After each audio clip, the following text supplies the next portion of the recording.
Welcome in Dip, episode 13, season 2. I'm Adam Oslin. We got Chuck Mockler and Will Updike. Coming up in today's show, of course, we'll be discussing the preseason. We've done some clips and double dips where each guy's come on post-game with me during the first two preseason games. Clippers 1-1. But joining the show, who we're going to get into a deep dive with interview-wise, is your new radio voice of the Clippers, Carlo Jiménez, Jim Nantz Award winner. He's got the golden pipes. He's got the skills. He's got all the talent. Another young broadcaster that is surely going to be called the young goat by me in no time now after labeling Noah that. Or maybe the young buck. I'll go with something different. But he had me at minimalism to the maximum was the line I believe you used for the Utah Jazz uniform the other night. It was a great call. Clippers got the W. Carlo, thanks for joining Clips and Dip. We got the exclusive with your new radio voice of the Clippers. Let's go. Hell yeah. Hell yeah. No, I'm so excited to be on. I've listened to a ton of podcasts, and dude, this is up with the top of my things on my resume for sure. Carlo, you don't have to lie here, man. We tell the truth. No, I'm not lying. I'm not lying. No, he's not, guys. He told me, like, yeah, he's listening to Clips and Dip, which was that gives us a feather in the cap. So, Carlo, let's just start with a little bit of your background. Obviously, a USC grad, calling games for them, various sports, but you just graduated, and now you're the voice of the Clippers. I know I kind of asked you this during the first show, but this is crazy. This is your life. This is great. Yeah, no, actually crazy. I got to thank Noah Eagle for doing it first, and then shout out Noah Eagle, then being like, okay, maybe we could try it again. So thanks, Noah, because no way my resume gets looked at if it isn't for Noah. But yeah, crazy. I can't, like, even today, this morning, we got off the plane at 3 a.m. and I was like, whoa, this is so cool. Congratulations, man. It's incredible. Thank you. Speaking of Noah Eagle, I wanted to ask about this. There was a story that came out that Terrence Mann had very intense rookie duties in the bubble because he was the only rookie. He had to do all that stuff for Pat Bev and Lou Will. Did Noah Eagle make you deliver his breakfast or do any laundry in preparation to getting used to this preseason or anything like that? I actually did all of Noah's prep for NBC. Every single piece. He just said, here's the sheets, this is what I need, and then get that back to me by Wednesday. No, he didn't make me do anything. But Noah's been great, kind of showing me around, helping me figure out how to do what not to say, what to say. Yes. So that's been helpful. Yeah. Noah just told him do the opposite of what Adam tells you, and you should be good to go. That's good advice. What did you think of John Wall on the team? Speaking of that, no, I'm just kidding. How's the preseason been? It's kind of funny to think that your preseason is the same as the players, right? Like same with the refs. Like it's got to be kind of nice to start your NBA broadcasting career in Hawaii, and B, I'm just getting used to the game speed because I have to imagine that's so much different than calling college basketball. Yeah, very different. Yeah, no, being in Hawaii was a good start, and then being in Seattle where there was 2,800 turnovers, it felt like was being thrown into the fire.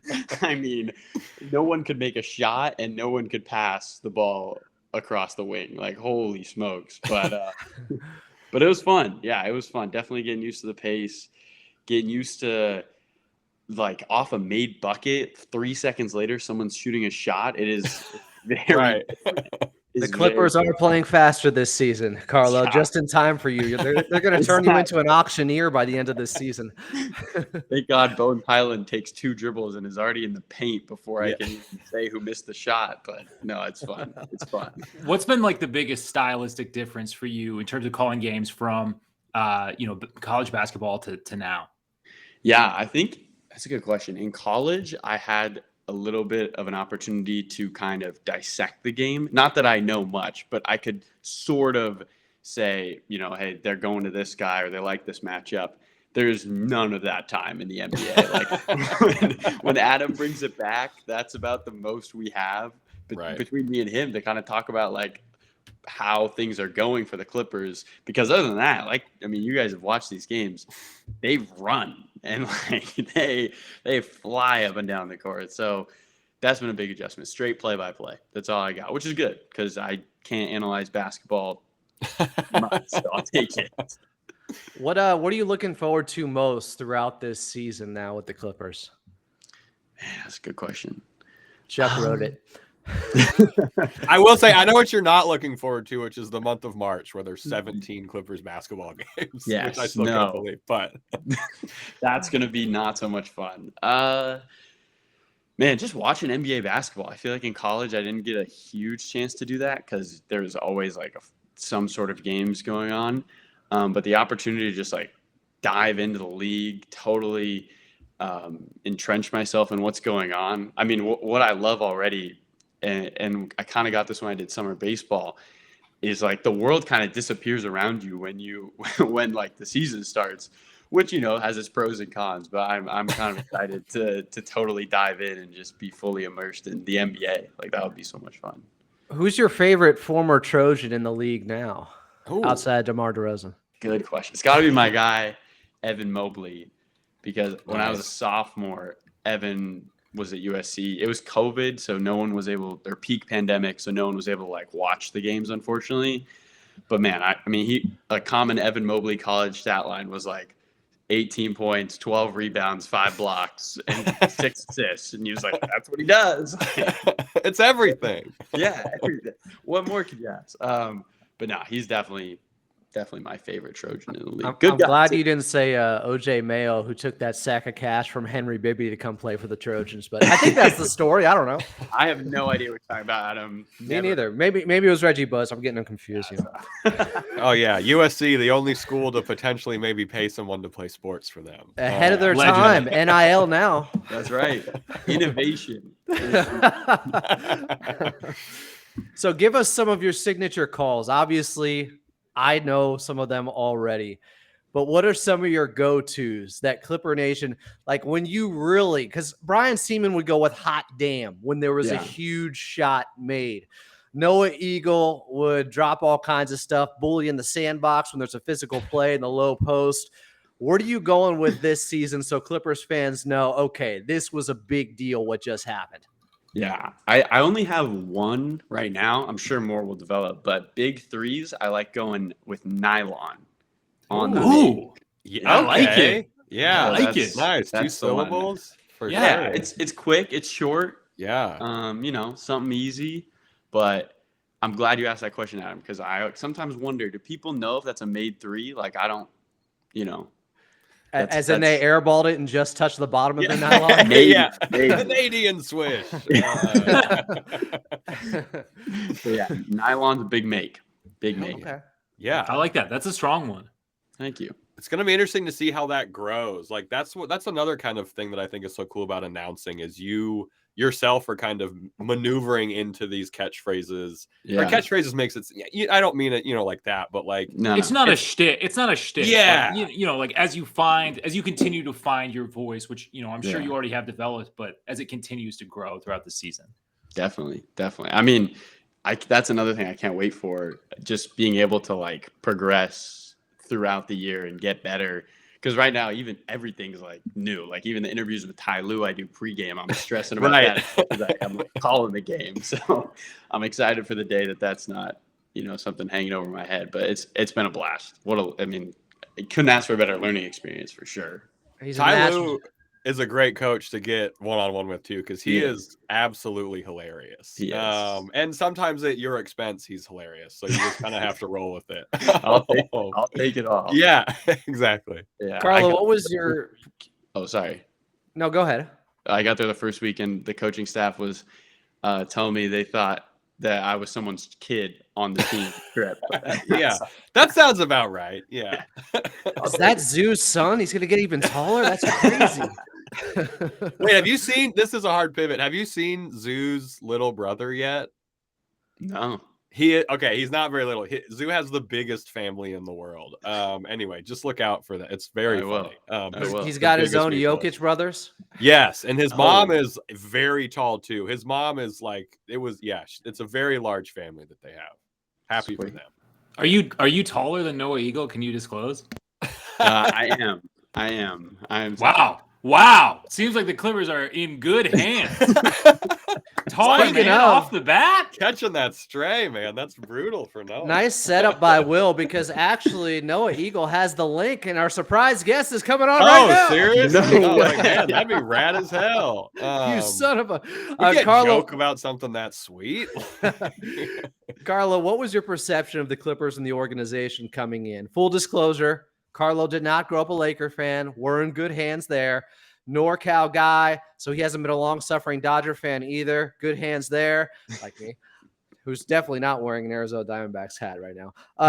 Carlo, just what did you think from the outside of this Clippers organization? What about their history? Obviously, you could be a part of something really special should they win the championship for the first time. They got a team that could pull that off, but just your thoughts on the Clippers from the outside perspective. Yeah, it was interesting because I think a lot of people think of the Clippers as maybe like the team that's trying to fight up. But when I was like 12 and 13, the Clippers were killing my Warriors every year. Like that was the big game, right? 2013, 2014, it was like Chris Paul and Blake Griffin. Here they come. They're going to water. Yeah. But so yeah, like when I first started getting to the NBA, it was like, man, I hope the Warriors can beat the Clippers. We'll see.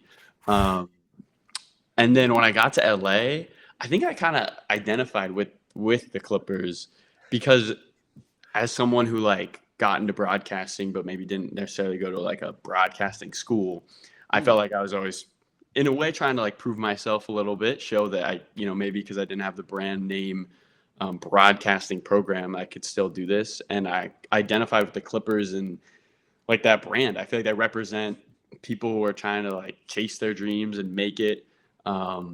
And so, yeah, I was like, and also one of my housemates was a ball boy for the Clippers, and he would bring home food after the game. So I loved that. There you go. That's a very clutch roommate as well. Yeah. Go Clippers. Where's my dinner? Yeah. Come on. Now those ball boys next year are just going to be bringing back toilets from the Intuit Dome. They got so many. Hey, you need an extra one? That's awesome. Yeah, they're feeding me a lot, so I was happy. That's pretty clutch. That's a good call. One of the funniest memories Will and I had from when we first started covering the team was Shea would just eat as if he was obviously not playing an NBA game. He would just eat like mountains of Chick-fil-A before the game. Like it was absolutely insane. So that's a good time. How familiar are you with kind of Clippers like heartbreak? Did they make you just like sit there with your eyelids open and watch all the bad things at once that have happened to the team? It was not kind of Clockwork Orange. Or like what? Because it is, as you mentioned, the team has such a heavy history of very bad things happening to it, which can be kind of tough to, slide into. So like, I guess, how do you kind of prepare? Do you just kind of put that behind you because this team is obviously so new and it's such a new era? But yeah, the history is just something that seems so interesting to kind of intertwine with everything happening right now with how good the team is. Yeah, I think it's definitely good perspective in terms of, when we're all hoping the best thing ever happens, how much that means to these fans and this organization, right? Because there's a lot of hurdles that they had to go through that maybe not every organization and not every fan base has to deal with. But I kind of look at it as like once Steve took over and on, I think that has been the new era. That's been an exciting team that every year he's been a part of the team. They've put, for the most part, barring some injuries, a contender on the court. So that's how I kind of look at it from a broadcaster's perspective. 11 straight winning season, longest run in the NBA in that area. Yeah. Will, you got something else for Carlo? Did Steve give you any possible celebrations he thinks you should do on air? No. Man, you would have to do those. Yeah, I would. One thing I do love, I feel like, and maybe a little too much, but I feel like because I work for Steve, in the end, I can get a little more excited in like the first quarter and the second quarter than maybe somebody else. Because if Steve's pumping his fist, I can pump my fist. That's how I see it. So I try to bring the gas and bring the energy early because I feel like that's how the owner cheers for the team, or the governor, I should say. Cheers for the team. Yeah. So He's a pro. He's a pro. That's a great rule to live by. If Ballmer's pumping his fist, you can pump your fist. That's exactly. the rule. Yeah, that's solid. Adam, do you have anything else before we take a quick break and then start to talk the Clippers' wonderful preseason up to this point? I think we're good. Let's get Carlo out of the hot seat. Make him one of us. Give him a Yeah. nickname on here, even if we have Yeah. to. Come on. Carlo, you know how we do things. See, I was out of Muslim. Now I'm Arizona Diamond Craps. Yeah. I don't understand that. So you never know on this That show. makes You could be sense. labeled something else. Yes, if you can't see these names and you're just listening to us, you can watch us on YouTube over at youtube.com/@ClippersPodcast. Coming up, we're just talking the preseason so far. It's been 2 games of pretty encouraging basketball from the Clips. We got to keep the lights on, so there is going to be an ad break. Some of the people have said the ads have been loud, so go ahead and turn it down if that's been the case for you. Ads coming up, and then preseason talk in 3, 2, 1. All right, we're back in on Clips and Dip, joined by your voice of the Clippers. Yeah. It's incredible. We put you in the hot seat a little bit early on. We're just going to talk a little bit about how the preseason goes thus far. I think, I don't know how much you followed the discourse. It seemed like a lot of Clipper fandom was pretty out on things after the end of last season. How do you think things are looking right now? Is this positive enough to kind of perk some people up? I mean, I think so. I mean, there's reports that guys have said this is the hardest training camp they've been a part of. And Let's go. We got an old team. That's huge. We want people that tired. No, I mean, there's a real discipline at practice. There's real consequences for turnovers, for bad passes, for ill-advised ball movement. I think this is a team with a focus that, for better or worse, is starting to understand that the clock is against them. The time is running out. Decisions are going to have to be made. And so it's kind of now or never. And I think that's been a huge motivator for everybody right now. Carlo, tell them about the competition wall, the tally. Yeah. Ooh. So in practice, there's a little competition board, and each player has their name with a number next to it. And so after the first, so they put them in 4 different groups, and they compete at everything. Almost every drill is a competition. And after the first day, Russ's team struggled. They didn't win a whole lot of competitions. Since that first day, when they had the competition board up, he did not lose a competition. He would yell out to coaches "Hey, count that, put that on the competition board. That better be updated by the time we leave for the bus." He was very, very into it. And that's something that I've noticed a lot in practice. And maybe this is, I know people have talked about Daniel Craig coming over for the Heat, and a little bit of Heat culture implemented. Everything at practice has stakes to it. From start to finish, there is some sort of competition. And NBA players, you put any sort of scoreboard up, they're going to fight. So it's been helping everyone, I think, focus in, because there is a counter for everything that they're doing. Walking across the hot coals because Dan Craig was from the Heat, that seems a little bit extreme when you have a turnover. I don't know. They want to implement good habits.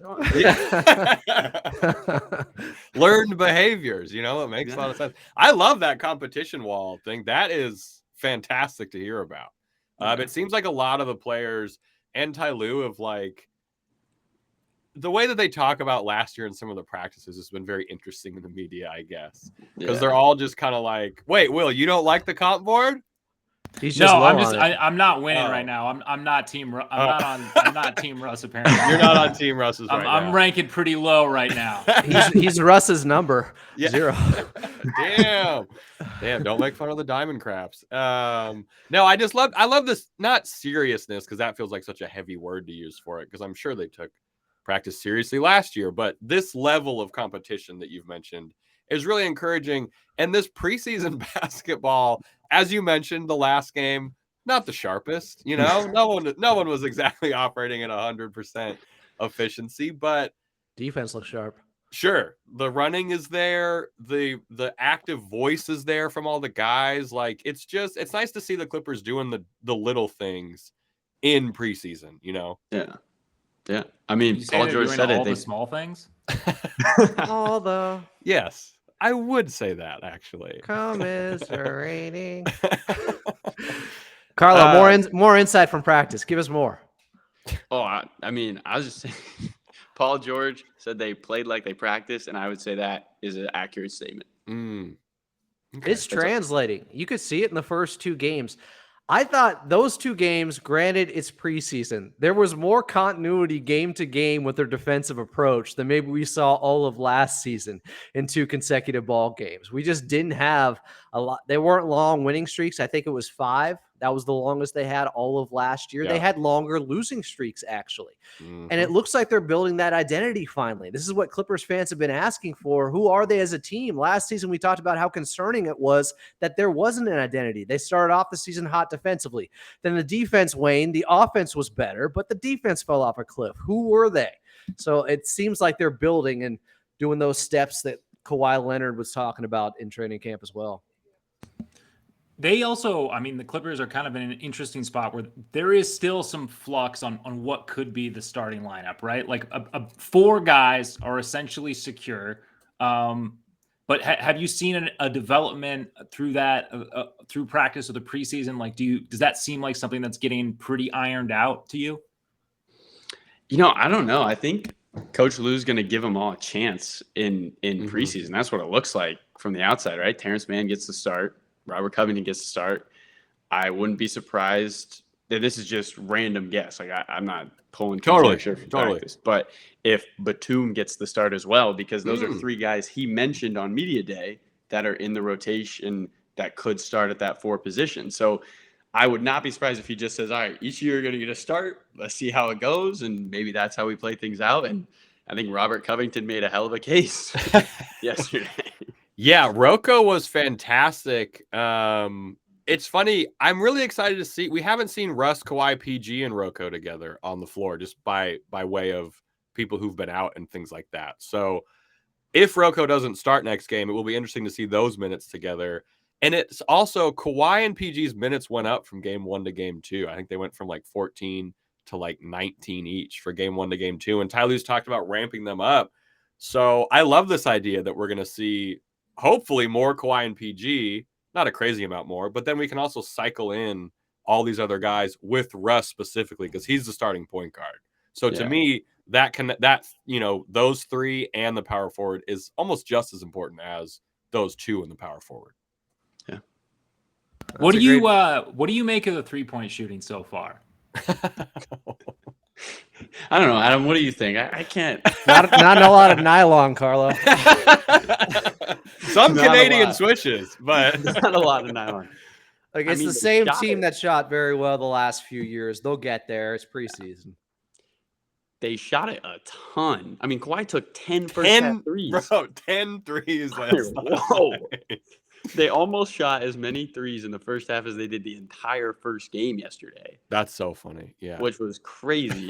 And I don't think it was – I didn't feel like, too, they were hucking them. Like, I felt like they were just open. Like, that was kind of what was open. But I'm not worried.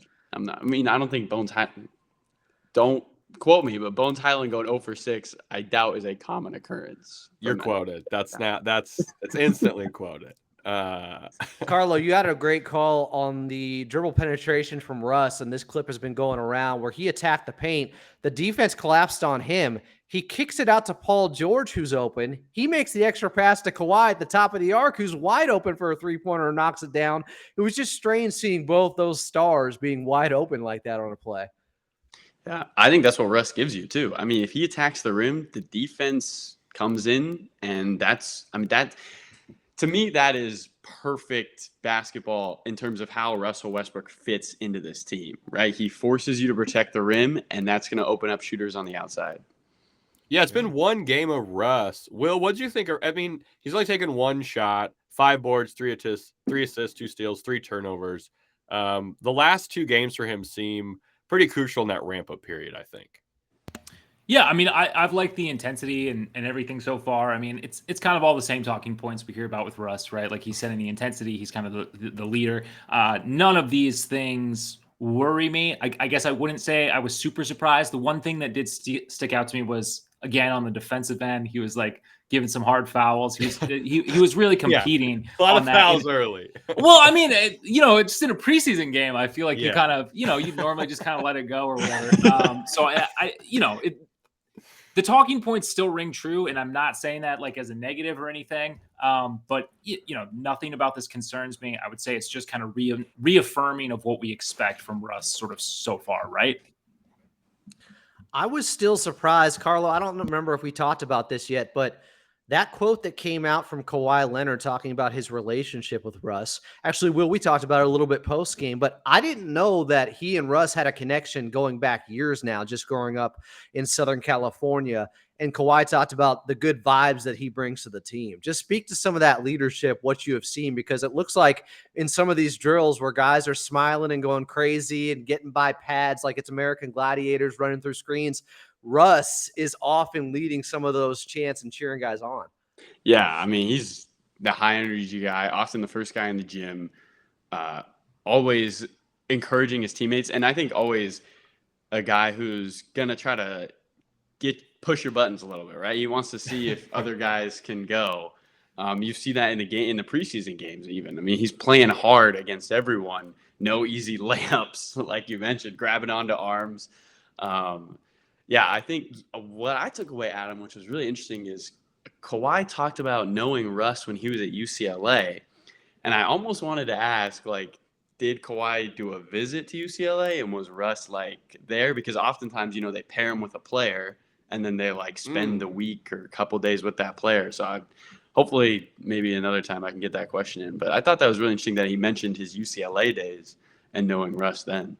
That would be interesting too, because if you follow Clint Parks on Twitter, who is the end-all be-all if you want information or background on Kawhi or just really good high school basketball players and like smaller college schools, he kind of talks about how Kawhi didn't get any respect basically in high school. Like he was this guy who was shutting everything. He didn't. So it is. I would like to know more. He was Charles Mockler in high school. Yeah, no respect, absolutely none. No scholarships from UCLA. I'll tell you that much. He got shoved in a locker. But yeah, those UCLA days would be interesting because all these guys too, played AAU together and stuff like that. Like especially in Southern California. So I bet those were some potentially terrifying AAU squads to have to go up against for other people. Yeah. So, in going back to what we saw last night with Robert Covington, does everyone feel like he's in the driver's seat to take that 4 spot after having 11 points, but the 4 blocks and 2 steals and just the way you can shrink the floor with him out there? That seemed like as good of a performance as you could have to audition to be a starter, be that 5th starter for the Clippers. I think, right? I mean, Ty Lue talked about it post game. He was like, he loved the rebounding and the defense and things like that. And if Ty Lue is calling that out about your game, he really likes it because we all kind of thought that Rocco wasn't on the floor because of offensive reasons. So if he can play with that defensive level to offset that and still just be fine or okay on offense, like the size at 2-3-4 of PG, Kawhi, and Rocco is a gigantic 2-3-4 to have. So I'm liking Rocco right now for that spot. Carlo, you had a great call when he blocked Markkanen, just saying he blocked the shit out of him. No, I'm kidding. Carlo didn't say that. But it was an extraordinary block on a 7-footer on the perimeter, taking a 3-pointer, just showing off the wingspan with Robert Covington. Yeah, I think that's another really underrated aspect of him on the defensive end is his ability to help. I mean, he's got his arms in every passing lane. He makes driving lanes a little smaller. He can close out and not be up in somebody, but still feel like he's in their shooting area. And I think that wingspan closes in those passing lanes. And you saw it. The Jazz never looked comfortable. I mean, if your name isn't Talen Horton-Tucker, you really didn't have a great 2 games. Like everyone did not look like they were comfortable on the offensive end. I think part of that is guys like Robert Covington with their length. You see it with Terrence Mann too.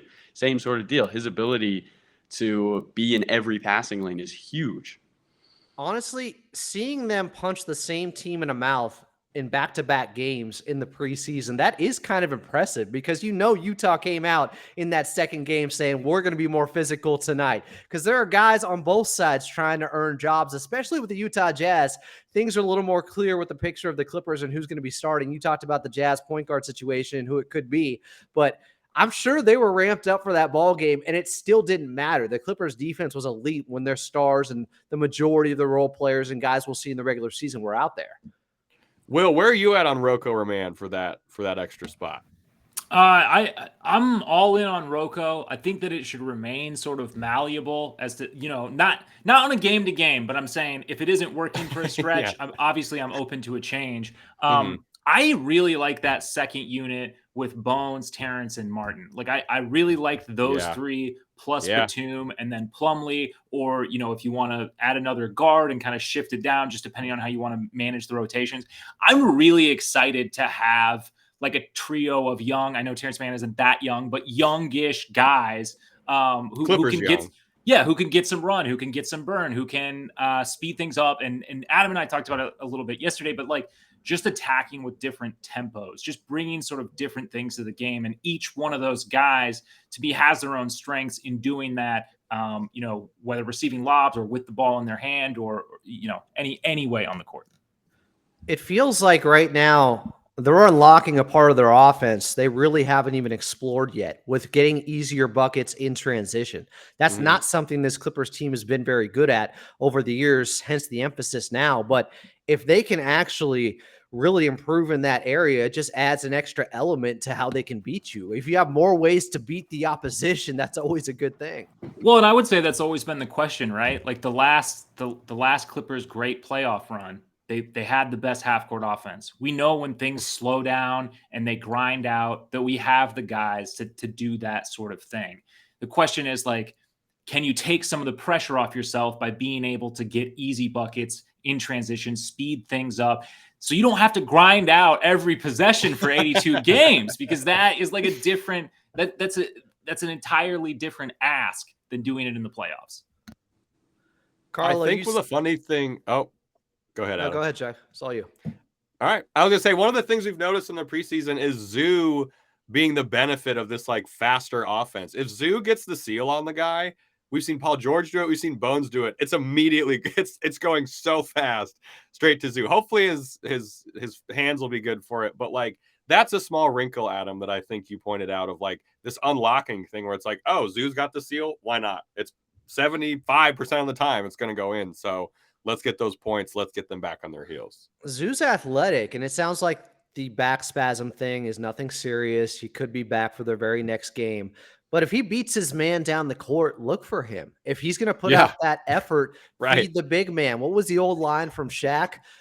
Dog's not going to protect the house if you don't feed him. It's just natural. Yeah. Zoo's a good defender regardless, of course, but if you get him more involved, any big man more involved on the offensive side, he's going to give you even more energy on the defensive end. And Ty Lue talked about that at Media Day too, getting him more post-ups, and we've seen it. We've seen it. What about KJ Martin? He had a quick 4-0 run to start the fourth quarter last night, Carlo. He had an easy basket in transition.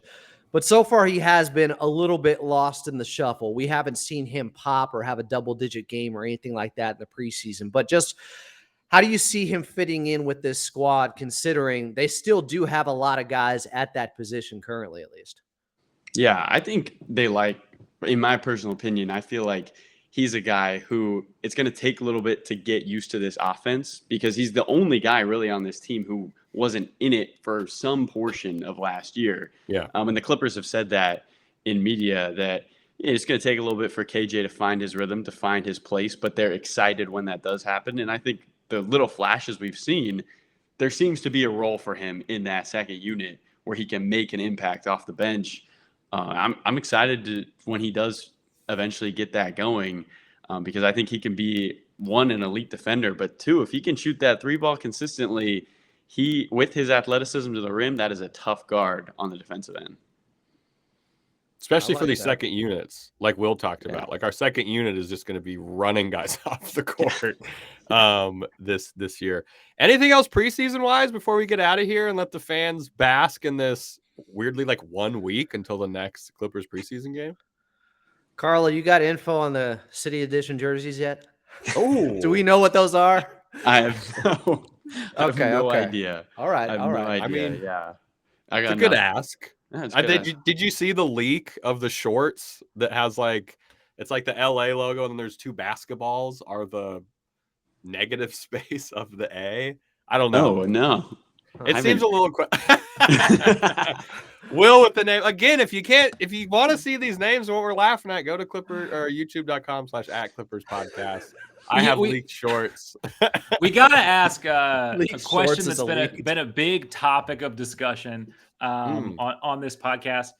Where do you stand on Ivica Zubac's growing out that hair, possibly wearing a headband? Yeah, long hair. We're talking long hair. See, I watched Kelly Olynyk play the last 2 games. Mm-hmm. I don't know if I'm a big fan of long hair. I don't think he'd get more calls? I think like a tight buzz cut with a fade adds a little intimidation. You know what I mean? Like, that's fair. Like, reverse. Wow, this guy needs to be clean because he's gonna get something on him. Yeah, he's got to stay sleek. I don't know, but I think that's like, to me, that look is intimidating. I would be intimidated if I was on the defensive end. Okay. And I think Ivica Zubac being intimidating is a great thing for this team. If you were on the defensive end, do you think you could stop Zoo on the low block? No, absolutely not. All right, I have one more question because we know Brian Seaman's thoughts on this subject. We haven't gotten Noah Eagles, but I think we know what side he's on. Brian Seaman does not like soup. It's just a food. He doesn't like any food. He likes ice cream. But he doesn't like soup. I assume Noah Eagle likes soup. Where are you in this Clippers announcers kind of soup-scape? Yeah. Pro or anti-soup? The people want to know. Big soup guy. Okay, cool. Yeah. Big soup. Let's go. Brian is picky, and I'm the opposite. I'll eat whatever the hell. Okay. So. Including like, soup. are we talking cream of potato, just tomato soup? What's your go-to? Broccoli cheddar? Growing up, it was chicken noodle soup. Okay. Can't go wrong. Sure. Here's a question. Yeah. Okay. Does clam chowder count as a soup? It's a chowder. I feel like a chowder is a soup. A stew is maybe not, but it's close enough. I don't know. That's fair. I think what else chowder is is supposed to do a stew. So what This level of has density liquidity, means I it's a guess. chowder now? Yeah. Like Campbell's like Chunky's thicker. pretty thick, but it's not That's a chowder. a good point. But the broth has much more of you know what I mean? Like the broth It's more viscous. It's more viscous. Whereas a chowder, it's almost paste-ish. But then, like, is a bisque not a soup? A bisque is definitely a soup. It can't be anything else. No, a bisque is a soup, but I don't think a chowder. Where are you? I don't know. What have you thought about a bisque? this, Carlo? A bisque, No, a bisque I is a just less threw it out chunky there. chowder. Yeah, so chowder is the full evolution of that. It's the third Pokemon. I'm gonna defer to the guy that cooks our Thanksgiving meals in Will Updike. Yeah. All right, that's fair. Point taken. All right, well, we're gonna definitely bring you on and Brian to debate soup at some point, maybe for a playoff episode. But Carlo, thank you so much for joining. We're so Clippers fans are lucky to have you. We're excited to hear you on AM 570. Unfortunately, you have to go in between Adam Oslin speaking, which is very, The struggle is real. He's riling fans up. We already got a protein shake reference, game 2, so things are looking good. Yeah, things are looking great. Carlo, where can they find you on TikTok, by the way? And when's your first Clippers TikTok? Are you going to wait till opening night to do something spectacular? Because, guys, I don't know if you know this. He's got almost 100,000 followers on TikTok. Damn. And they're not all Russian bots or anything. Well, now I'm curious, but yeah, Carlo the broadcaster. Adam, there's already some Clipper TikToks if you want to go check it out. So Clearly, I'm there. Well, Tuesday, that's when you'll make your Clipper debut. Ooh, okay. Teasing out the TikTok for Clippers Denver Nuggets, game 3 of the preseason. I like that. I want to get in there. Okay. All right, Adam's going to be on TikTok. Whew, what a journey we're all on. I got to work on looking hot like all the girls on TikTok, apparently. What's my fit going to be on Tuesday? He's already freaking out. He's already losing his mind. We're going to be back next week to talk the Clippers' third preseason game. We got to get our credential request in, too, because the first game is on the 25th. That's incredible. Clippers basketball is almost password Carlo. You'll get in. yeah, Club Clips. Will, Adam, anything you want to send these fantastic Clippers fans off with? No, I got some sirens in the background, so I'm keeping my mic on mute. Carlo, they always ask me something. Say something positive at the end of the show. You're positive. Because they act like Yeah, I'm not a very positive guy typically, but with this Clippers team, I am. So, Carlo, I'm going to hand it over to you. Give us some positivity as we exit this show about this Clippers ball club and things to look forward to. All right. Hustle stats in the NBA are steals and blocks. And I would, if I was a betting man, I didn't double check this. I should have. I would bet the Clippers lead preseason basketball in steals and blocks. Hustle Yes, stats sir. are in, guys. Hustle stats are in. Hustle stats are in. All right. That's what we know. Well, not the hustle. Don't knock the hustle. Carlo, thank you so much. Can't wait to talk to you again. And as always, let's go Clips.